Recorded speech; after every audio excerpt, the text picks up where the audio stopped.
மனம் அறிவை மறைக்குது அறிவை மறைக்குதுன்னு சொல்லிட்டே இருக்கிறீங்க. அப்படி மறைச்சு என்னதாங்க பண்ணுது? இப்ப கேட்டாலும் ஆணவ மனம் அறிவை மறைக்குது அறிவை மறைக்குதுங்கிறீங்களே. ஆணவ மனம் அறிவை மறைச்சு அப்படி என்னதான் பண்ணுது?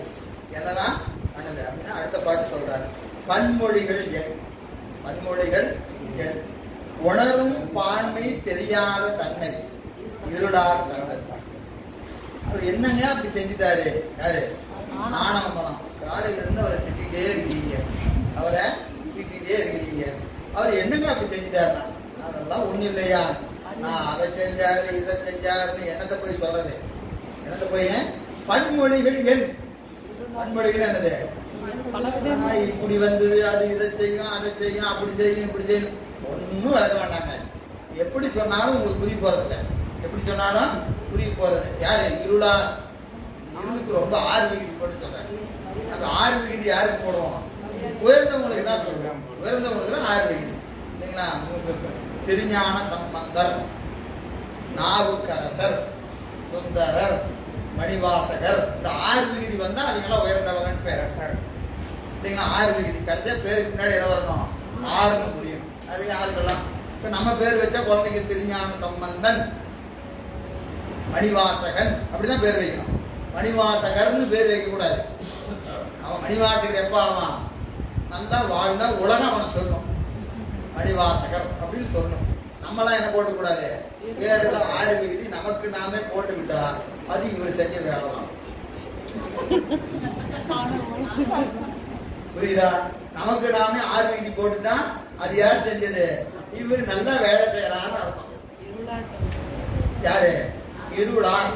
இவருக்கு ரொம்ப அடை போடுறாரு. இருள்னு சொல்லாம அவருக்கு என்ன சொல்றாரு? ஏன்னா அவருக்கு வேற என்ன சாதாரணமான வேலையை செய்யறாரு.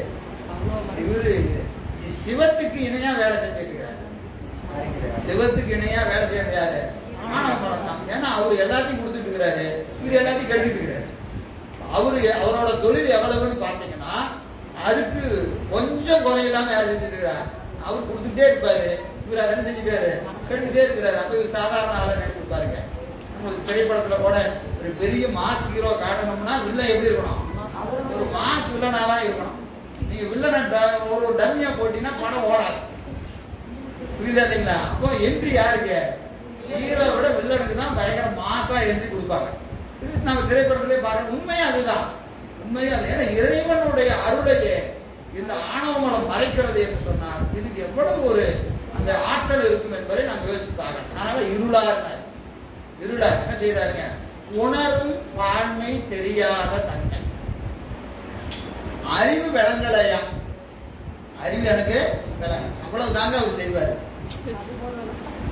உனக்கு என்னெல்லாம் அறிவு விளங்கலையோ அதெல்லாம் அவரோட கிஃப்ட். யாரு? ஆணவ மலத்தினுடைய சேட்டை. அதனால இதனால இல்லையா அதனால இல்லையா உனக்கு அவர்கிட்ட வந்தது 95 இருக்கு 96 இருக்கு 30 அதெல்லாம் ஒண்ணும் வேண்டாம். புரிஞ்சுதான் அவரு தாங்க. அவ்வளவுதான், சிம்பிள். எங்கெல்லாம் விளங்கலையோ அங்கெல்லாம் அவர் சேட்டை நடந்துட்டு இருக்குதுன்னு அர்த்தம். உணரும் பான்மை தெரியாத தன்மை. எப்ப நீங்க ஒன்றை அறிகிறீர்கள் என்று சொன்னால் அதை அறிவதற்கு எது தடையாக இருக்கிறது அப்படின்னு பாத்தீங்கன்னா இவர் மட்டும்தான் இருப்பார். யாரு? இருளார். அவர் தான்.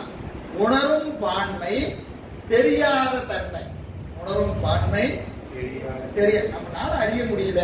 என்ன படிச்சாலும் புரிய மாட்டேங்குது, என்ன செஞ்சாலும் விளங்க மாட்டேங்குது, அஞ்செழுத்து சொல்ல முடியல, பூசை பண்ண முடியல, நம்ம இல்லறத்தை இன்பமாக வாழ முடியல, இப்படி இருக்கு அப்படி இருக்கு அப்படின்னு நீங்க எங்க போனீங்கன்னாலும் அங்க இவர் முழு முதற் காரணமா நிற்பாரு.